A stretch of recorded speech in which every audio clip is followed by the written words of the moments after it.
나는 전능하신 아버지 하나님 천지의 창조주를 믿습니다. 나는 그의 유일하신 아들 우리 주 예수 그리스도를 믿습니다.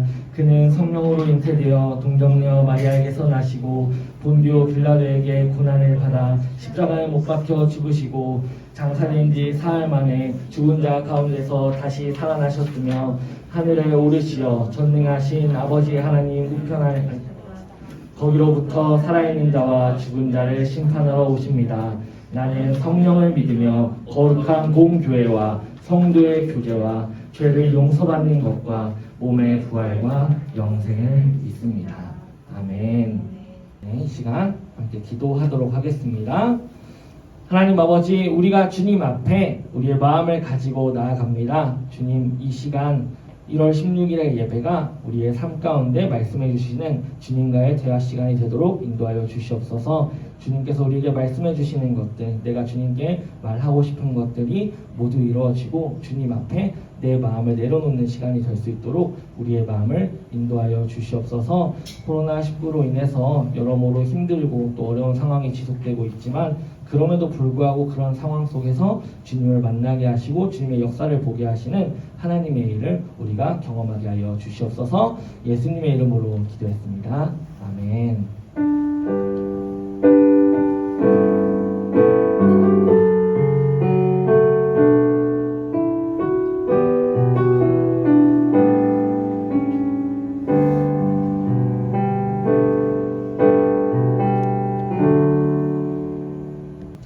우리 같이 말씀 보도록 하겠습니다. 말씀은 요한복음 4장 13절에서 15절의 말씀입니다. 그리고 혹시 저 물 하나만 갖다 줄 수 있나요? 한번 네 분이 일어나시니까 굉장히 감사합니다. 네, 요한복음 4장 13절에서 15절의 말씀이고요. 우리 같이 보도록 하겠습니다. 네, 그래서 또 나와 있는 분들 계시니까 같이 3절밖에 안 되니까 같이 목소리를 다 해서 읽도록 하겠습니다. 시작!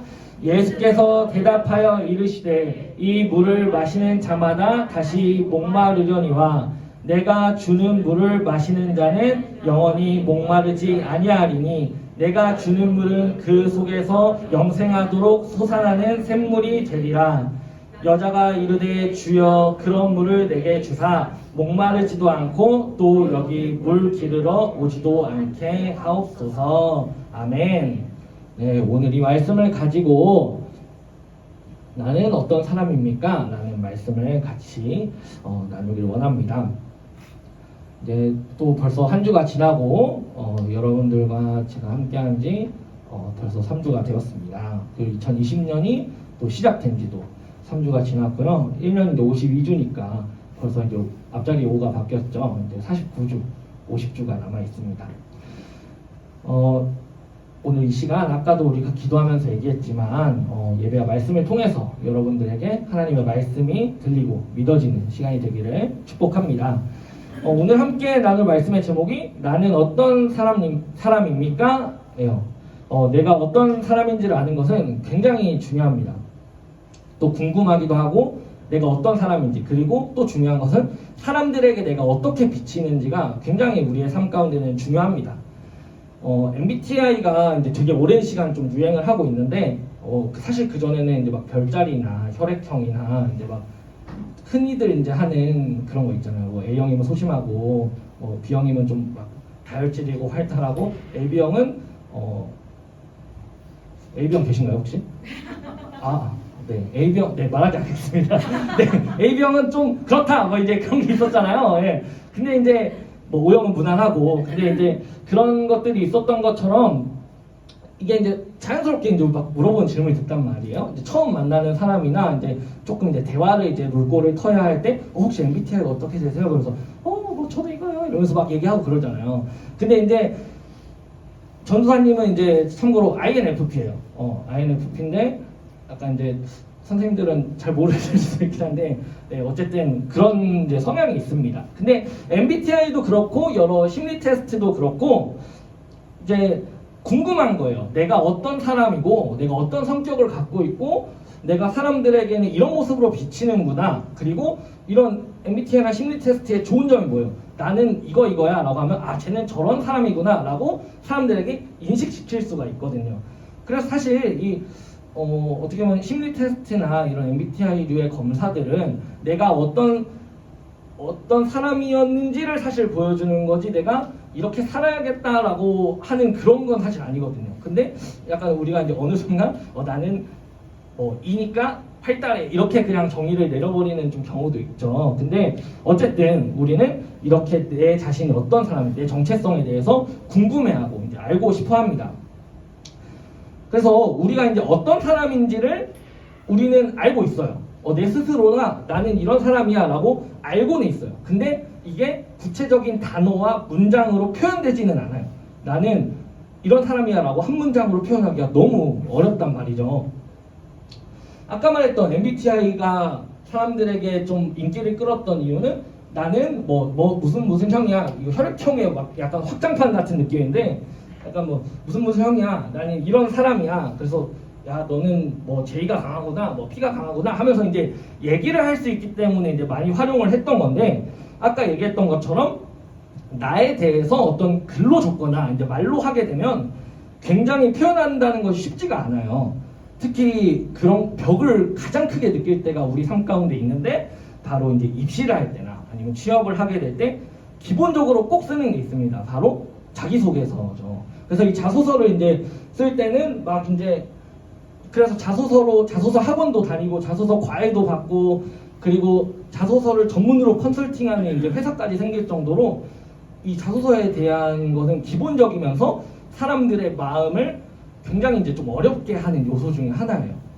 전사님도 이제 자소서를 몇 번 써본 적이 있는데 내 성격이 어떻다 아니면 내가 장점은 이렇다 단점은 이렇다 이거를 굉장히 생각하려니까 너무 어려운 거예요. 사람은 분명히 누구나 장점이 있고 단점이 있는데 그것을 어느 순간 어떤 걸로 규정화해서 내 장점은 이겁니다 라고 말하는 게 굉장히 어렵더라고요.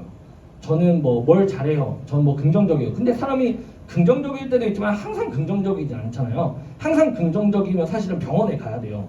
그리고 항상 부정적이어도 병원에 가잖아요. 그러니까 이게 어느 쪽으로 사실 이렇게 치우치면 안 되는 건데 이거를 장점이나 단점으로 쓰다 보면 그냥 나는 이런 사람이야 라고 쓸 수밖에 없게 되는 거죠. 그래서 차라리 이제 막 논리적인 글을 쓰거나 주장을 하거나 반박을 하거나 토론을 하거나 이제 이런 식으로 하는 게 더 나을 수도 있을 것 같아요.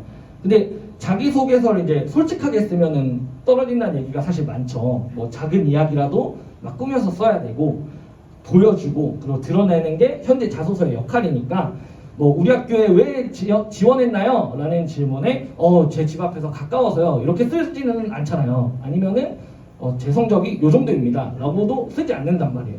그리고 여러분들이 나중에 이제 취업을 하게 됐을 때 우리 회사에 왜 지원했습니까? 하면은 여기가 돈을 많이 주더라고요 이렇게 쓰지 않는다고요. 왜냐하면은 우리의 마음가는 분명 그게 있어요. 왜냐하면 연봉이나 월급은 어떤 회사를 선택하는데 굉장히 중요한 요소잖아요. 그리고 학교에서도 더 좋은 학교, 사람들이 봤을 때 좋다고 하는 학교에 가고 싶어 하는 것도 우리 마음 가운데 욕심으로 분명히 있단 말이에요. 근데 그거를 되게 웃기게도 가장 써야 될 것 같은 소개서에 쓰진 않아요. 왜냐하면은 그거를 무의식적으로 우리는 긍정적으로 생각하지 않는다는 거예요. 이렇게 뭔가 성적에 맞춰서 돈에 맞춰서 한다는 거를 뭔가 이렇게 그거는 약간 너무 거기에 찌든 사람 같다 라고 이렇게 보는 시각이 어느 순간 있는 것 같아요. 그래서 자소서나 그런 걸 쓸 때도 되게 막 돌려서 쓰죠. 저는 되게 이런 사람이고요. 이런 사람이라 이 회사는 이런 막 모토를 가지고 하는 걸 보니까 저랑 잘 맞을 것 같아요 하는데 사실은 그렇진 않아요. 그렇죠? 그런 모토를 가진 회사가 있다고 해서 그 사람들이 다 그런 모토를 가지고 있지는 않거든요. 그래서 이제 그렇게 부딪히고 그런 거는 이제 별개더라도 우리는 우리의 모습이 있다는 거예요. 중요한 건 서로 막 대놓고 이야기하지 않지만 암묵적으로 이제 알고 있는 것들이 있어요. 그 영화 중에 트루먼 쇼라는 영화가 있는데 굉장히 유명하고 명작으로 이제 평가받는 트루먼 쇼라는 영화의 주된 내용이 뭐예요? 한 사람의 인생을 방송으로 찍어서 내보내는 거잖아요. 그래서 태어났을 때부터 해가지고 결혼을 하고 막 하는 모든 정말 1분 1초가 예능처럼 정말 다 이렇게 나오게 되는 건데, 우리가 막 나 혼자 산다나 전지적 참견 시점 이런 거 보면은 그렇게 카메라 다 곳곳에 달아놓고 그 사람의 모습을 일거수일투족을 보여주잖아요. 물론 이제 그 사람들은 상대적으로 어떤 짜놓은 각본이 있기 때문에 그게 덜하겠지만, 그 트루먼 쇼라는 영화에서 그냥 정말 적나라하게 모든 게 나오거든요. 근데 그러면은 그런 영화처럼 그리고 예능처럼 여러분들의 삶을 1분 1초도 남기지 않고 다 보여줘야 된다고 한다면 여러분 지금 어떨 것 같아요? 여러분들의 삶을 정말 나 혼자 있을 때 시간부터 해가지고 그 모든 것들을 다 사람들이 알게 된다면 마음이 편한 사람이 한 명도 없을 거라고 전사님은 자신해요. 아무도 편하지 않을 거예요. 나 전에 제 얘기했는데 하는 것도 있을 거고요. 머릿속으로 뭐 생각한 것들, 그 다음에 내가 혼자 있을 때 편안한 모습들, 그거 나만 알아도 되는 거잖아요. 남한테 알려주고 싶지 않은 거잖아요. 근데 그런 것들이 막 있으니까 나의 비밀이나 막 걱정이나 나만 알고 있다고 생각한 것들을 다른 사람도 알게 된다면 생각만 해도 이제 두렵고 끔찍할 수 있을 거예요. 근데 오늘 이제 본문의 상황에서는 그런 모습이 등장을 해요. 이 본문은 사마리아 여인과 예수님의 이 두 등장인물이 나오거든요. 이 두 인물의 대화를 이제 중점으로 하고 있는 게 요한복음 4장의 내용인데, 이 요한복음 4장의 내용에서 사마리아 여인, 그 다음에 예수님의 얘기를 잘 보면은 굉장히 오늘 얘기했던 것처럼 정체성이나 그 다음에 뭔가 드러내고 싶지 않은 그런 모습들에 대한 이야기들이 나오기 시작해요. 6절과 7절을 보면은 거기 또 야곱의 우물이 있더라. 예수께서 길 가시다가 피곤하여 우물 곁에 그대로 앉으시니 때가 6시쯤 되었더라. 사마리아 여자 한 사람이 물을 기르러 왔음에 예수께서 물을 좀 달라 하시니 아멘 라고 하는 이 말씀을 보면은, 우리가 아까 13절 15절 보면은 좀 유명한 말씀이거든요. 그래서 근데 그렇게 유명한 말씀인데 이게 만남의 시작이에요. 이 두 사람의 만남의 시작이 이렇게 시작을 해요. 우물가에서 옛날에는 이제 우물에서 물을 퍼다 먹었으니까 그 우물가에서 만나게 됐는데, 그 이후에 8절에 보면 예수님의 제자들이 같이 안 있었던 이유가, 제자들은 이제 먹을 걸 구하러 이제 마을로 들어가고 예수님만 이렇게 우물가에 딱 계셨어요. 왜냐면 그 전에 먼 곳에서 다시 갈릴리로 가는 길에 들린 거라서 옛날에 걸어 다니잖아요. 그러니까 이제 피곤하단 말이에요. 피곤하고 여독에 지쳐서 쉬고 계신 상황에 이 여인이 물을 기르러 온 거예요. 근데 이 때가 6시쯤 되었다는 것은 지금 시간으로, 우리 시간으로 정오를 의미해요. 12시, 낮 12시거든요. 근데 이 낮 12시에 이스라엘의 날씨는 상상할 수 없을 정도로 굉장히 더워요. 뜨겁고, 그래서 이 사람들이 낮에는 잘 안 나와요. 그리고 물을 뜨러도 잘 안 나와요. 그래서 차라리 조금 이른 아침이나 그다음에 조금 늦은 저녁에 와서 물을 뜨거나 하는데, 이 여인은 혼자서 물을 뜨러 온 거예요. 그러니까 이미 이 장면에서도 이 여인이 뭔가 평범한 사람은 아닐 것이다 라는 내용이 담겨져 있는 거예요. 근데 예수님께서 이제 사마리아 여인에게 물을 달라고 하죠. 물을 좀 달라고. 근데 여인이 놀라는데, 놀란 이유가 이제 3가지가 있어요. 첫 번째는 유대인이 사마리아 사람에게 말을 걸었기 때문에 놀란 것이고, 두 번째는 유대인 남자가 사마리아 여자에게 말을 걸어서 놀란 것이고, 세 번째는 유대인이 사마리아 사람의 그릇으로 물을 마시겠다고 해서 놀란 거예요. 그러니까 이 두 사람은 그냥 사람 간의 차이가 아니라 그때 당시에 민족적, 종교적, 그 다음에 남녀 차이까지 해서 대화를 사실은 할 일이 없는 관계예요. 근데 이 사마리아 여인이 물을 들어왔을 때 애초에 예수님한테 먼저 말 안 걸었잖아요. 예수님이 먼저 말을 걸었죠. 근데 이 말을 걸었을 때의 상황을 보면은 훌륭한 일반적인 유대인 남자였다면 사마리아 여인에게 말을 걸지도 않았을 거고 이 길로 가지도 않았을 거예요.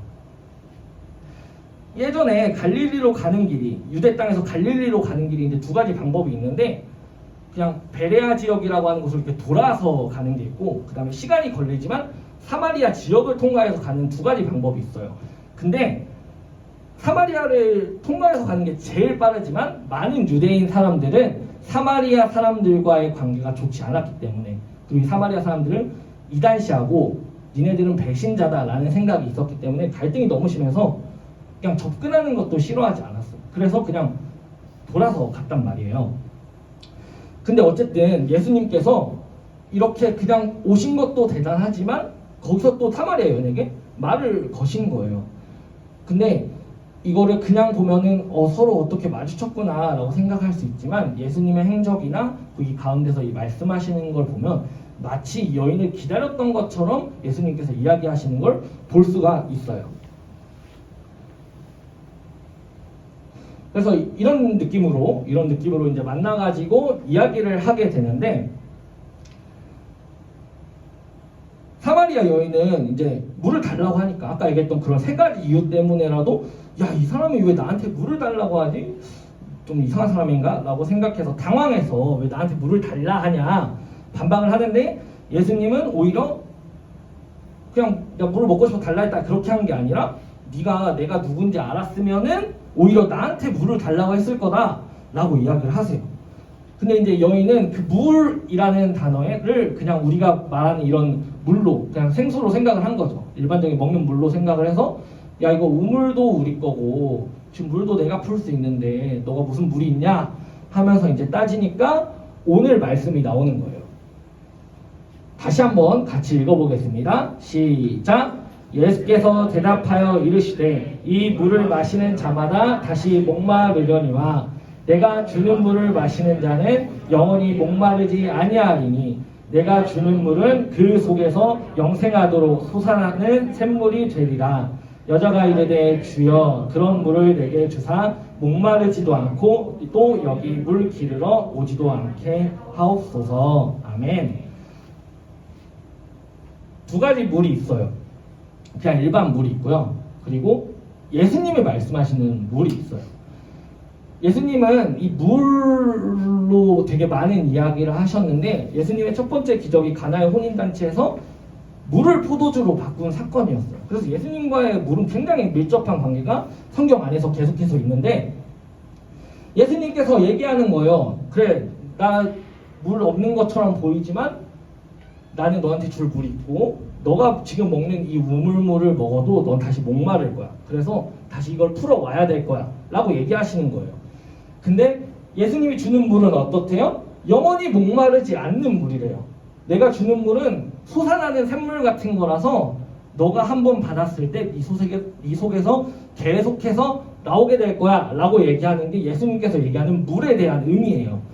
예수님께서 말하는 그 물에 대한 의미를 근데 이 사마리아 여인은 사실 완벽하게 이해하지 못하고 있죠. 먹는 물로 완벽하게 이해하고 이야기를 해요.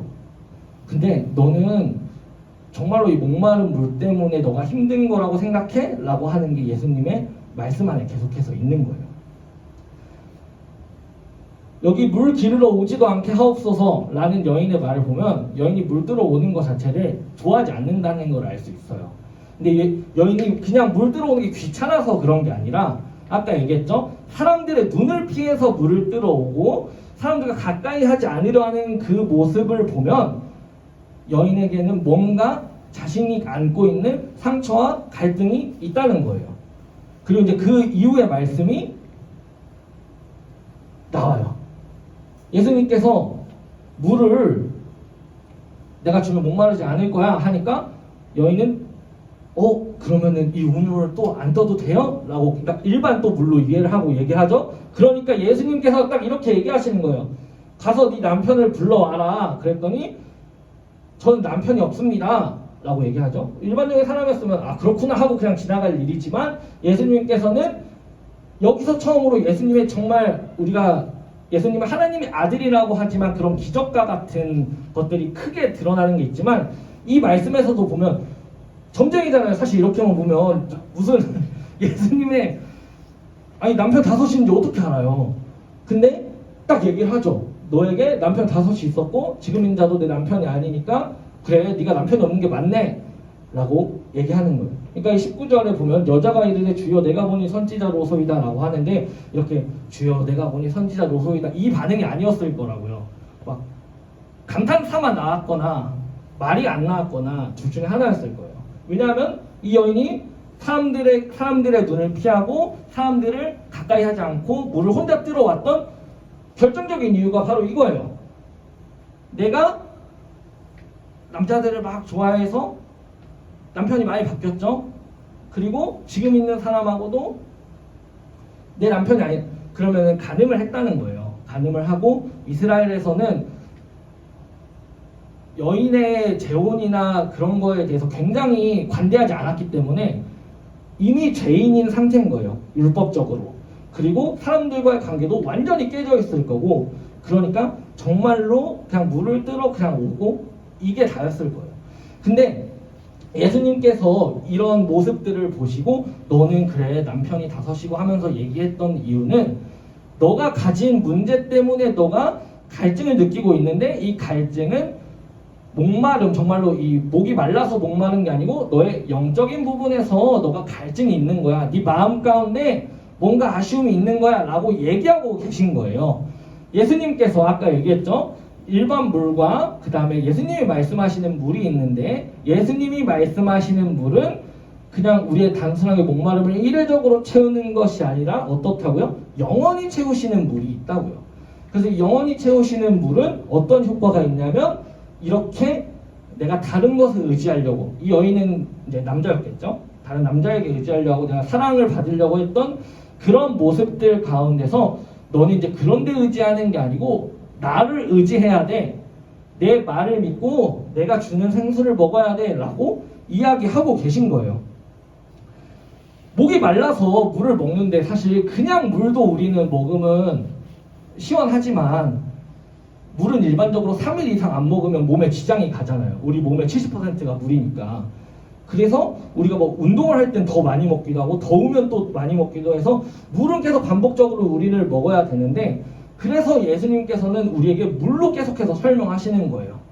그래서 네가 원하는 채우고 싶은 것들이 있을 거야. 네 마음 가운데 채우고 싶은 것들이 있을 거야. 근데 그거는 네가 그렇게 사람들을 피한다고 해서 해결될 수 있는 게 아니야. 그리고 내가 너를 도와줄 수 있어. 나만이 너를 도와줄 수 있어 라고 얘기하고 계신 거예요. 그래서 그런 일반 물은 그냥 목도 마르고 하지만 어쨌든 뭐 살아갈 수 있게는 해요. 근데 이제 다른 의미로 다시 한번 생각을 해보면, 바닷물을 여러분들이 가서 해수욕장에서 한번 놀고 오면은 막 물 먹게 되잖아요, 바닷물을. 근데 그러면은 막 코도 따갑고 그런데 소금물이기 때문에 우리가 계속 먹으면은 더 목말라요. 표류하는 막 이렇게 바다에 표류를 하거나 아니면 이렇게 외딴섬에 떨어진 그런 사람들이 살아남았을 때 아니면 살아남지 못했을 때 결정적인 큰 차이 중에 하나가 이 바닷물을 먹었냐 안 먹었냐가 굉장히 큰 차이가 있어요. 왜냐면은 바닷물에는 소금이 굉장히 많이 들어있잖아요. 그러니까 내가 이걸 먹으면은 잠깐 시원하고 해서 갈증이 해소되는 것 같긴 한데 몸에는 또 염분이 쌓이니까 우리는 염분을 내보내기 위해서 수분을 섭취해야 되잖아요. 그러면 물이 없으니까 또 바닷물을 먹고 하다 보면 탈수돼서 죽거든요, 사람이. 그래서 이 바닷물과 같은 상황에 이 여인이 놓여져 있었다고 우리가 생각하면 굉장히 이해하기 쉬울지도 몰라요. 여인은 자신의 삶의 문제를 해결하기 위해서 하나하나씩 뭔가를 해나가고 있다고 생각했지만 오히려 점점 탈수에 가까워지고 있는 상태였던 거죠. 그래서 예수님께서는 내가 갈증이 나도 영원히 목마르지 않게 해줄 거야 라는 표현을 사용하신 거예요. 아까 앞에서 MBTI를 얘기하고 막 심리 테스트를 얘기하면서 그런 이제 사람들의 모습, 내가 아는 나의 모습, 나만이 아는 나의 모습을 이야기한 이유는 나만이 아는 나의 문제가 있단 말이에요. 내가 아는 나의 문제가 있단 말이에요. 그리고 그 문제를 내가 해결하기 위해서 무언가를 또 노력을 우린 할 거예요. 근데 그것이 정말로 완벽하게 해결될 수 있느냐를 여러분들에게 물어보고 싶은 거예요. 지금 매주 여러분들에게 이제 예배 전 질문을 이제 구글 링크로 같이 주고 있는데 아직 뭐 많이 참여하지 않고는 있지만 여러분들이 조금이나마 주는 것들을 봐서 이제 막 보다 보면은 정말 막 이번에는 이제 어떤 문제가 최근에 갖고 있는 문제가 있느냐 이제 이런 걸 물어보고 했었는데 뭐 되게 사소한 것들도 있고 그냥 이제 지금의 상황에 맞는 문제들도 있고 그런 고민을 한단 말이에요. 근데 그런 고민에 대해서 예수님께서는 그 문제를 해결하는 것 자체에 중요한 게 아니라 그냥 우리의 삶 자체를 아예 바꿔놓으시기 위해서 오셨다는 거예요. 그냥 내가 살아가는 데 있어서 문제가 해결되지 않을 수도 있고, 그리고 그냥 쭉 살아갈 수 있어요. 그 문제를 안고. 이 여인의 이야기, 사마리아 여인의 이야기의 뒷얘기를 보면은 여인이 예수님이 당신이 선지자군요 하고 예수님의 말을 믿고 놀라서 이제 마을 사람들한테 가요. 근데 예수님께서는 이 여인의 이런 남편들의 문제나 그런 걸 해결해 주신 적은 없으세요. 근데 여인이 예수님의 말만 듣고 자기가 거리를 두고 멀어지려 했던 오히려 사람들한테 가죠. 사람들한테 가서 내가 이런 사람을 봤다, 이런 선지자를 봤는데 정말로 내 이런 상황까지도 다 아는 분이더라 라는 일종의 간증을 사람들에게 하고 그 마을 사람들이 다 예수님을 믿게 돼요. 근데 그렇게 될 수 있었던 이유가 뭐예요? 예수님은 여인 한 명에게만, 마을 사람한테 얘기 안 했어요. 여인 한 명에게만 얘기했어요. 그리고 그 여인은 마을 사람들한테 가서 이야기를 했는데 여인의 문제는 바뀌지 않았죠. 근데 예수님께서는 그 여인의 근본적인 목마름을 해결하셨다는 거예요. 우리가 삶의 크고 작은 문제들을 다 해결해주는 하나님이었다면 모두가 다 하나님을 믿었을 거예요. 모두가 다 이렇게만 일요일에 한 번 와서 예배 드리고 하면은 내 삶의 문제가 다 해결이 된다고? 그러면 다 오죠. 근데 우리가 보는 많은 그리스도인들은 삶의 문제를 그대로 안고 살아가요. 우리 교회에서만 봐도 알고 친구들만 봐도 알잖아요. 잘 믿는다고 하는데 오히려 막 더 힘들어하고 막 피곤해하고 그런 문제들이 있는데, 우리의 삶을 만지시는 예수님의 근본적인 갈증을 해소하는 것들이 우리 삶 가운데 찾아왔을 때는 그 문제들이 상관이 없게 된다는 거예요. 사도들도 그렇고 바울도 굉장히 많이 썼던 표현 중에 하나가 상관이 없게 됐다는 거예요. 내가 그 세상에서 어떤 일이 있던 간에, 나에게 어떤 문제가 있던 간에, 내가 뭐 돈이 많든지 적든지 내가 어떤 상황에 있던 간에 그거하고 나는 이제 상관이 없다. 나는 예수님의 말씀을 듣고 살아가고 예수님께서 나에게 세상이 줄 수 없는 평안을 주셨기 때문에 나는 이제 상관이 없다 라고 얘기하는 게 우리가 그리스도인으로서 가져야 될 가장 어떻게 보면 최종적인 관문이 될 수 있을 것 같아요. 그리고 여러분들도 그런 사람이 될 수 있기를 정말로 축복합니다. 그래서 마지막으로 우리가 이 시간 함께 이제 마지막으로 얘기를 하고 싶은 거는, 그렇게 해결되지 않는 문제 앞에서 우리를 돌보시는 하나님의 관심과 사랑이 있다는 거예요.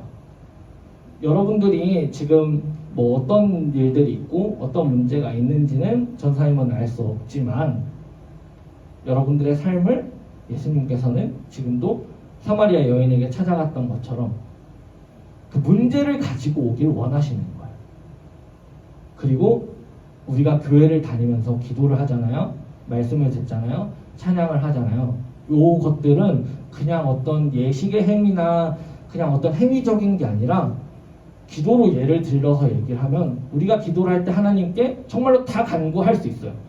나 이거 필요해요. 나 이거 원해요. 근데 기도를 하면서 우리의 마음이 정리되는 걸 여러분들이 한번 경험해 볼 수 있었으면 좋겠어요. 오히려 기도를 할 때 어떻게 되냐면, 아, 내가 이걸 정말 원하는구나. 아니면 아, 내가 이걸 정말 원하는 게 아니고 내 마음에 이런 게 있었구나 라는 걸 깨닫게 된다는 거예요. 우리가 어떤 이런 아까 앞에서 얘기했던 MBTI나 심리 테스트나 뭐 그런 나를 표현할 수 있는 어떤 것들이 있는 것처럼 우리 교회 안에서는, 그리고 예수님 안에서는 우리가 기도라는 도구로, 그리고 이런 말씀이라는 도구로, 찬양이라는 도구로 하나님께서 나에게 뭘 말씀하시는지를 알 수 있고요, 내가 하나님께 뭘 원하고 있는지를 점검할 수 있는 게 우리의 신앙생활이라는 거예요. 그래서 우리가 이 사마리아 여인의 문제 해결되지 않았어요. 근데 사마리아 여인의 그런 영적인 갈증은 해소가 됐어요. 그래서 영원히 목마르지 않을 물을 주시는 주님을 여러분들 정말로 따르기를 여러분께 권고드립니다. 우리의 마음 가운데 주님께서 말씀하시는 그리고 지금도 품으시는 주님의 사랑을 함께 경험하셨으면 좋겠습니다. 기도하고 마치겠습니다. 하나님 아버지, 주님께서 우리 마음 가운데 부어주시는 은혜의 생수를 우리가 경험하게 소망합니다. 주님께서 우리에겐 지금도 말씀하십니다. 너의 문제를 가지고 나아와라. 너가 고민하고 있는 것들, 너가 어려워하는 것들, 우물가로 갔던 사마리아 여인처럼 하나님 앞에, 예수님 앞에 정말로 내가 단독으로 섰을 때 주님께 드리는 나의 고백들이 있을 것입니다.